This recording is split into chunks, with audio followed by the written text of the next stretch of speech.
was the weekend Thanksgiving for your before. staff, your coaching staff, and coming back on Monday?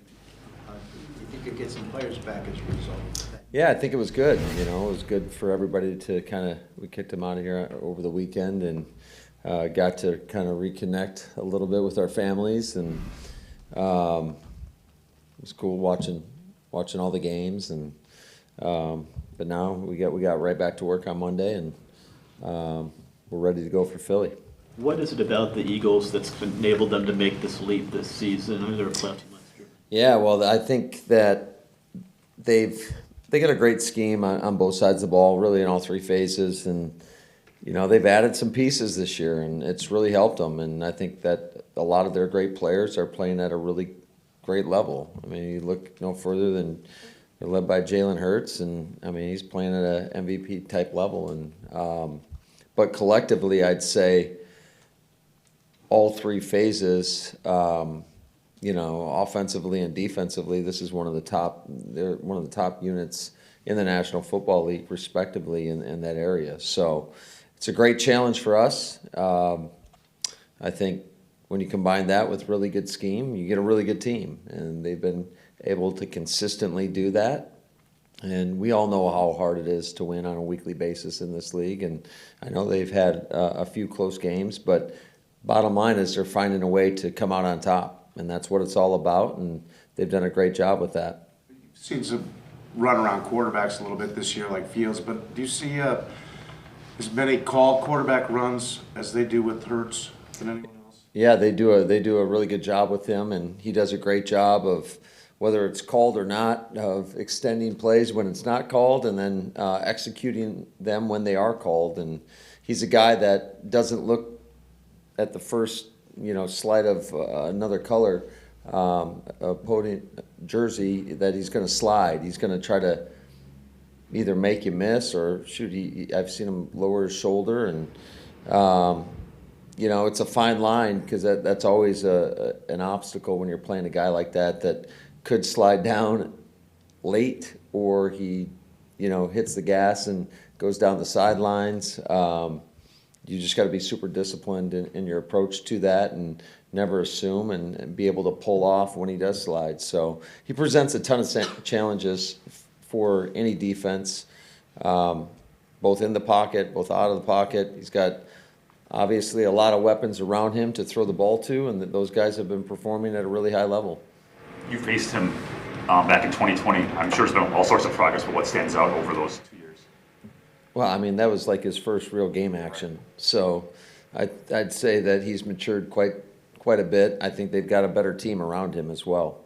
Collectively as a whole, this is one of the top offensive lines in the National Football League. They've got 3 stud receivers. The backs are really productive. So it is a complete unit. And they do a good job of just presenting some run-pass conflicts, from an offensive standpoint.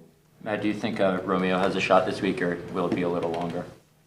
We'll see how he progresses, but I'm not ready to bank on that yet.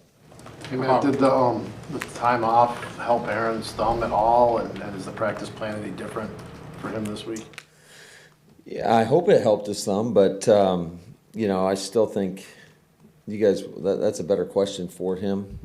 We didn't really get into it that respect today, in terms of, it was just kind of, since we are at this stage of the game, we're trying to be super efficient with our time in the building, and it was nonstop ball. But I'll have a chance to kind of talk to him about that here later on. Will he practice today? I believe so, yes. So what's the Thanksgiving week like for you guys? It doesn't look like a big schedule change for Thursday, but how do you adapt? Yeah, no, we try to, like I said, we try to be super efficient with our time and be mindful of just the holiday, but we still have a job to do, and you got to take care of business. You got to make sure that your preparation's on point. And that you're getting the work in that you need to go out there and be able to perform at your at your best level, whatever that is. And so we've, I would say, trimmed some meeting time and some practice time, but for the most part, it's kind of business as usual. Matt, when you look at this Eagles defense, they've racked up a ton of sacks and a bunch of interceptions. Just what's your approach, going into that when they've played that way the bulk of the year? Yeah, no, it's a complete unit. You look at every level of their defense. They've got star players. Certainly on the defensive line, they've added 3 guys in the middle of the season, which is a little rare. But it's a defense that can really run. I think that they play their scheme extremely well. Obviously, the 2 corners on the outside are a really, really good combo, and they know that they can count on the pass rush getting home so they can be a little bit more aggressive in certain situations, and I think that's a lot of the reason why they've had so many picks. And Chauncey Gardner-Johnson's been a great addition to them. And we got to see him up close and personal, and when we practiced against the Saints, and he's a guy that we got a ton of respect for, and I think he's playing at a really high level. He's one of the better safeties in the league. So they just got a complete unit, and I think they got a really sound scheme. I think they do enough to keep you off balance and keep you guessing from an offensive standpoint. But they're able to generate pressure with 4 or with their, whether they're playing 5 down linemen or 4, they're able to generate pressure in that way, and that kind of opens you up a little bit, and to be able to make, the more people you got in coverage, the easier it is to cover people up and get those interceptions. Do you expect Devondre Campbell to practice today? I don't believe so, no. Some of the players Thursday night were saying it's essentially a playoff mentality from this point forward. You can't afford another loss. Is that the approach you're taking at this? That it's a must-win every week at this point? Well, I think it's that approach every week, but certainly kind of where we are right now. I mean, you can't afford to have any more setbacks. But you got to have that mentality on a daily basis, and just making sure that I'm a big believer in the process, and putting everything into whatever day it is, and making sure that you put the best plan together as possible, and try to get prepared so that when you go out there, you can perform at the highest level. And I mean, this is the team with the top record in the National Football League right now. So if you can't get excited for this, going into a hostile environment in Philly on Sunday Night Football, then you probably shouldn't be doing this. Has this been a challenge for you right now? Your 4th year as a head coach. A guy who usually comes in very positive, very prepared, building confidence in your team. But now you have to balance that with accountability, with the way the season has gone. Well, I think that's always the challenge, and certainly you try to hold everybody to that standard and hope that everybody has the same vision of what that standard is, and that's my job, to lay out that vision for everybody. And you'd like to think that everybody chooses to uphold the standard as well, and but there's a lot of things in this game that are out of your control. And all we ask of everybody in this building is to give your very best each and every day. Stay in the moment, and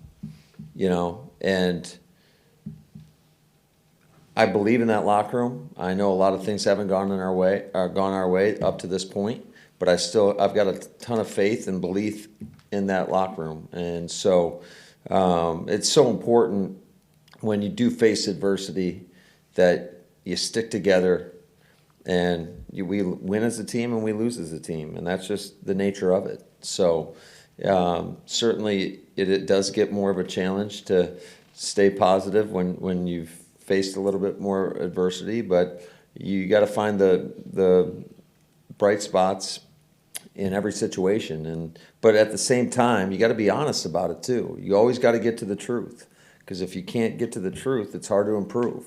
And that's something that we try to do each and every day, is correct the mistakes, knowing that there's nobody perfect in this game, coach, player, whoever it is, nobody's going to be perfect. But you try to correct the mistakes and move on. And you try to, you need everybody to learn from each other's mistakes so you don't make those repeated mistakes.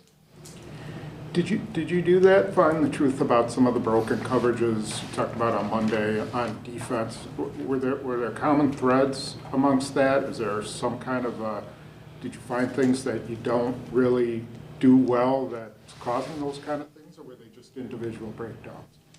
Well, yeah, certainly communication plays a part into that, and a big part in terms of making sure that we clearly articulate as coaches what exactly we expect.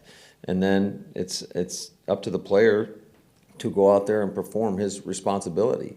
And when there's either a break in communication or somebody doesn't play their responsibility, that's what happens. And we got to make sure that, especially against an explosive offense, this is one of the most explosive offenses in the National Football League, you can't afford those. You can never afford them, but particularly this weekend against, like I said, the team with the best record in the National Football League. You worked out a couple former Packers wide receivers, whether it was training camp or previous seasons. Is there any moves you potentially see, or any of those guys you brought in that we might see? Yeah, that's a better question for Goody, and I'm focused on Philly right now, and whoever we bring in, then our focus and attention will go there, and we'll get them up to speed. Hey Matt, what have you seen from Quay, during the stretch where you haven't had Dre, and just kind of the progress he's shown as this season's gone on? Yeah, I think it's been a great time of growth for him in terms of shouldering that responsibility. Anytime that you're the guy that's spitting out the play calls, you're the quarterback of the defense. And so that there's a lot of responsibility that goes along with that, making sure that you communicate clearly the calls and also being able to help everybody out. So I think, like I said, it hasn't been perfect, but I think he's improved each week. And I think you can see that. It's pretty reflective in his play. I think you can all feel him out there on the grass. And I expect him to continue to build upon that and get better and better and better the more he plays. We see Fletcher Cox is the big name there, but Hargrave's got the numbers. What have you seen from him? What makes him such I think it's collectively, I think it's all the guys. There's just, you can't zero in on one guy because they do a great job of presenting some situations, whether it's drop back or when the offense is in drop back situations where they present and get one-on-one matchups for their guys, and I think they all feed off each other. So I think just collectively, that's one of the best defensive lines in all of football.